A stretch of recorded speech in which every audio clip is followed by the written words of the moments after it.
절차에 따라 대통령 측에서 물러나겠습니다. 대통령 박근혜 탄핵 소추안은 타결되었음을 선포합니다.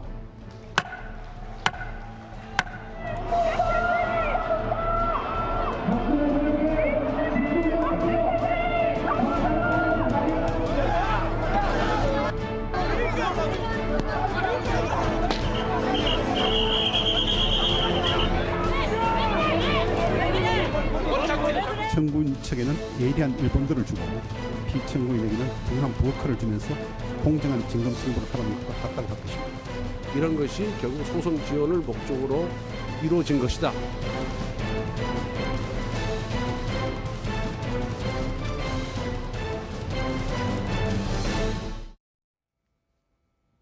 이제 하루 남았습니다. 운명의 탄핵 심판. 오늘 뉴스인 이슈는 박 대통령 대리인단인 황성욱 변호사, 그리고 진성호 새누리당 전 의원, 정태현 변호사와 함께 탄핵 심판의 전망 함께 짚어보도록 하겠습니다. 안녕하십니까? 안녕하십니까? 안녕하세요. 자, 지금 이 시각 헌법재판소, 무엇보다도 경찰이 증강해서 배치가 됐고요. 헌법재판관들 평의가 진행이 되고 있습니다.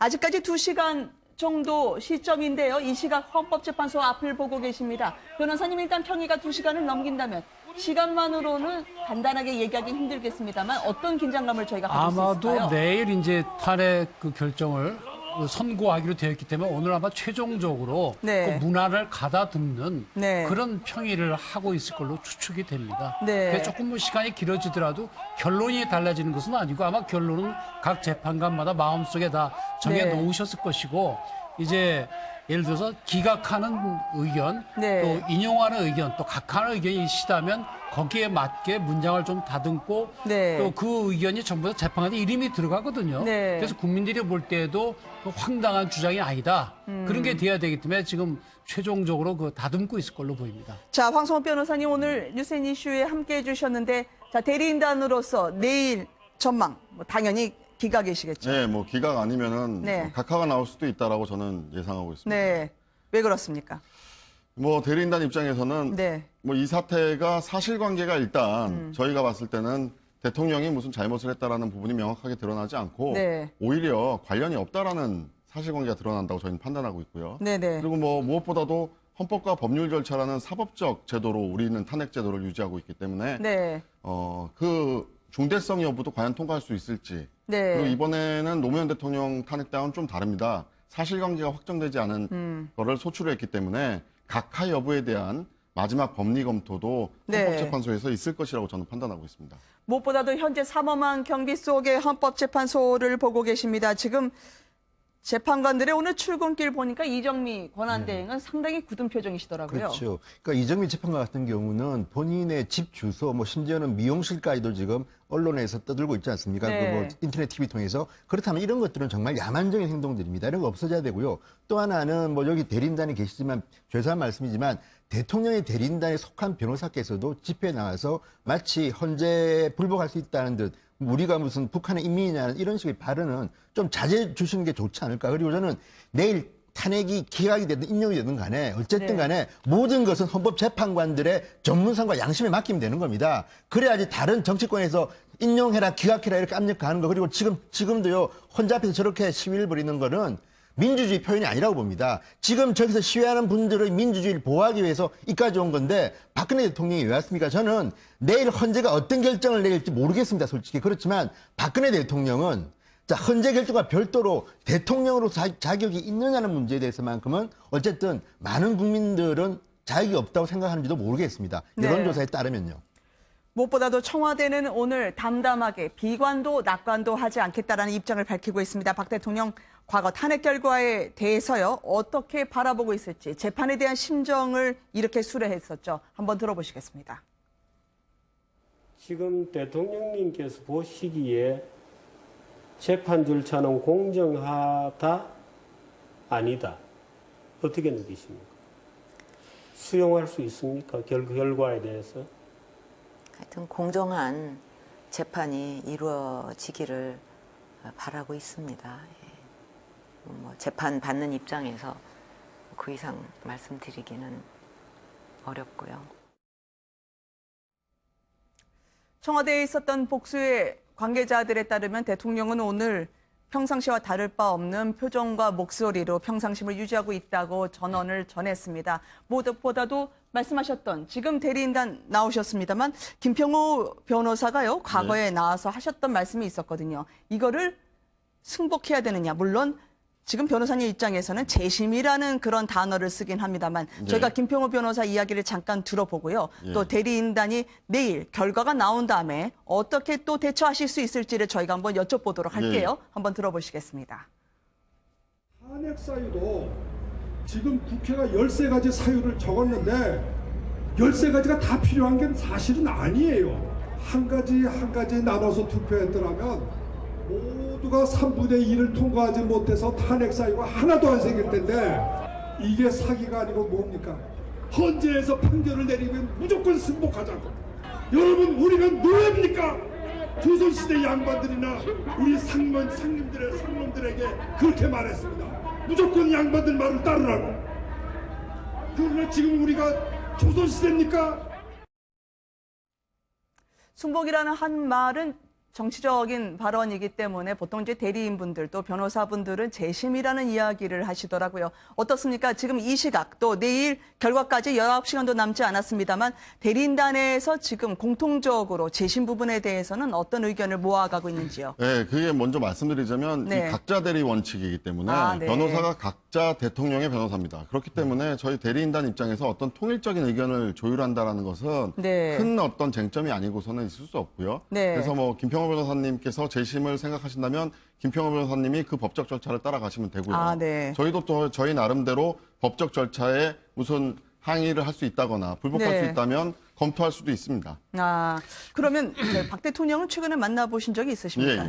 대리인단 입장에서 어떠시던가요? 뭐 대통령께서는 여전히 처음부터 평상심은 유지하고 계셨고요. 뭐 특별히 감정의 동요가 있거나 그런 모습은 본 적이 없습니다. 재심에 관해서 이제 헌법학자들 사이에 그 이론이 갈라지는데요.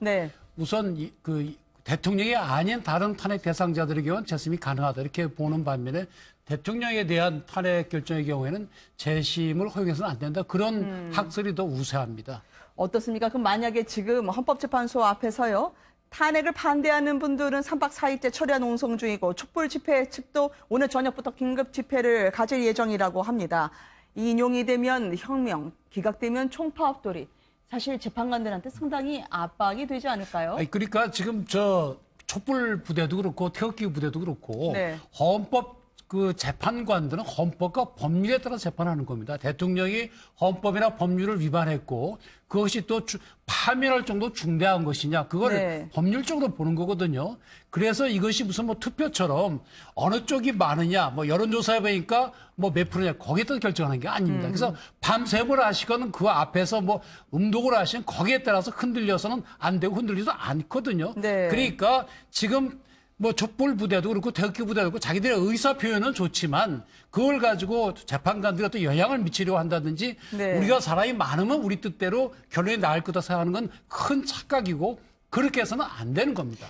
근데요, 저는 김평호 변호사가 하신 말씀이 재심을 의미하는 것 같지는 않습니다. 왜냐하면 저 안의 사정을 보면 이거는 일종의 저항권 발동, 예를 들어서 뭐 아스팔트의 피라든지 시가전 이런 말씀을 하시는 거는 재심하겠다는 뜻으로 하신 말씀 같지는 않고요. 우리가 뭐 북한의 인민이냐, 조선시대에 뭐 양반말 시킨 대로 하는 뭐 조선시대 사람들이냐 이런 말들은요, 재심을 갖다 겨냥한 발언으로 보이지 않습니다. 그리고 또 하나는 그 정치권의 문제입니다. 저는 오늘 정세균 국회의장이 여야 중진 의원들하고 식사를 하면서 어쨌든 간에 무조건 이 뒤를 우리는 준비하자. 국민들이 안심할 수 있도록 하자는데 그렇게 나가야지. 저는 대통령 후보라는 분들 입에서 자 인용되면 또는 기각되면 뭐 지난번에 문재인 전 대표도 만약에 기각되면 혁명밖에 없다는 말을 해가지고 얼마나 비판을 많이 받았습니까?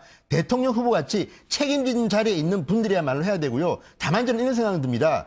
헌재 바로 앞에서 하는 건 저는 문제라고 보지만 시위를 통해서 촛불 집회든 태극기 집회든 간에 헌법에 보장된 자기의 정책 표현을 하는 것은 저는 자유라고 보고 인정해줘야 된다고 생각합니다. 다만 그 과정에서 폭력이라든지 또는 상대방을 위협하고 테러하겠다는 이런 의사표현은 경찰이 막아야겠지만 순수한 시민의 권리까지 우리가 막을 수는 없다. 이런 생각이 좀 듭니다. 무엇보다도 지금 헌법재판소 정문으로 진입하는 시도는 차단이 됩니다. 많은 집회 참가자들의 진입 시도가 있을지 모르겠지만요. 경찰은 지금 가포 비상령, 그러니까 가용한 인력 100%를 동원해서 자신의 지역에 위수하는 경찰의 비상태세가 시작이 됐는데요. 혹시 있을지 모르는 혼란, 압력에 대해서 이정미 재판관의 과거 발언을 들어보도록 하시겠습니다. 이분은 이제 끝나면 한 말씀을 해주실 수 있을까요? 들어보시겠습니다. 재판의 신뢰를 훼손하려는 여러 시도에 대하여 다시 한번 매우 우려를 표합니다. 이 심판정에 계시는 모든 분들은 재판 진행을 방해하는 행위를 절대 삼가해 주시기 바랍니다. 자, 황 변호사님, 그럼 어떻습니까? 지금 어쨌든 경찰에서도 최고 단계의 비상근무를 하고 있고요. 내일 이 시각에는 혹은 19시간 뒤에는 헌법재판소에 다 가 계실까요? 대리인단분들 말이죠. 대리인단은 모두 참석 예정이고요. 네. 뭐 지금 경찰에서도 지금 뭐 초비상이라고 하긴 하지만 이제까지 촛불 집회나 태극기 집회에서 뭐 폭력이라든지 크나큰 불상사는 일어나지 않았습니다. 그리고 뭐 그렇죠. 집시법에 따른 국민의 표현의 자유를 하는 것이기 때문에 네. 뭐 김평우 변호사님께서 집회에서 마이크를 잡아서 경우에 따라서는 좀 과격한 발언이라고 볼 수도 있겠지만 네. 그것이 뭐 법정에서까지 투과된 것은 아니기 때문에 네. 확대 해석할 필요는 없으실 것 같습니다. 네, 알겠습니다. 오늘 계속 여러 발언들이 쏟아지고 있는데요. 정미용 전 KBS 아나운서의 경우에는 지금 어쨌든 탄핵 반대 집회에서 상당히 목소리를 높이고 계시는데 탄핵되면 목숨 바치겠다고 하니까 실제로 목숨을 바치시겠다는 거냐 해서 또 이런저런 논란 속에 정미용 전 아나운서가 아니 그렇게까지 해석할 필요가 있냐고 하면서 계속 잡음은 나고 있었습니다. 그렇죠. 사람들의 여론과 그리고 찬반의 갈등 말이죠. 그러니까 정미용 전 아나운서께서 어쨌든 실시간 검사가 1위에 올랐습니다. 네. 그 이유는 저겁니다. 내가 만약에 이게 기각이 안 되면 목숨을 바치겠다. 그러니까 사람이 듣는 사람에 따라서는 이거 뭐 자살이냐 이런 이야기까지 나오니까 나중에는 해명을 했습니다. 네. 누구 좋으라고 내가 죽겠느냐. 다만 그렇게 치열하게 이제 활동하겠다는 뜻이라고 했는데 어쨌든 저분의 뭐 진심은 제가 이해하겠으나 저런 표현도 저는 좀 금지했으면 좋겠고요. 네. 또 하나는 지금 제가 이제 정미용 전 아나운서 발언도 그렇지만 지금 현장을 가보면요. 마치 박근혜 대통령에 대한 이 탄핵이 보수냐 진보냐로 편가르는 것 같은 게 저는 안타깝습니다. 네. 오히려 저는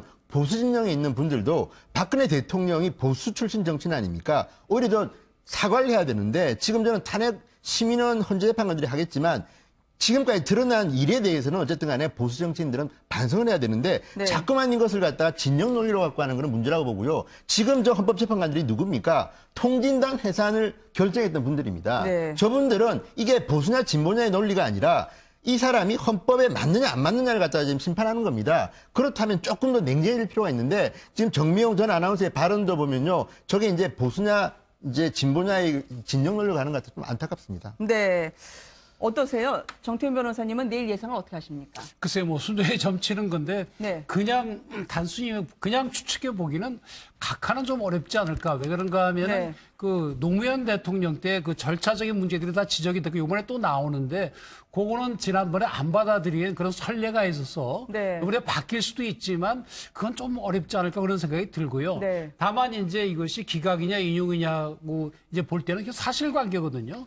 그래서 이제 헌법재판소에 제출이 돼 있는 그런 증거에 따라서 결정이 될 걸로 보입니다. 제가 구체 증거를 안 봤기 때문에 그래서 많은 25명의 증인도 나왔고 또 검찰로부터 받은 증거 기록들도 있지 않습니까? 그중에서 헌법재판소가 증거를 쓸 수 있다는 거 그런 걸 골라서 그거 갖고 이제 판단해 볼 때 이제 사실관계에 있어서 네. 인정할 수 있는지 없는지 또 중대한지 않은지 그걸로 이제 따라서 결정할 걸로 보입니다. 청와대는 오늘 말이 없었습니다만 의뢰인을 대신해서 짤막하게 국민들에게 대리인단으로서 해주실 수 있는 사실 방송에서는 오늘이 최후 변론이나 마찬가지일 것 같아요. 그렇죠, 변호사님? 예, 뭐 국민들께서 정치적인 해석으로서 이 재판 절차를 바라보시기보다는 네. 탄핵 심판은 우리 헌법적 절차에 따른 것입니다.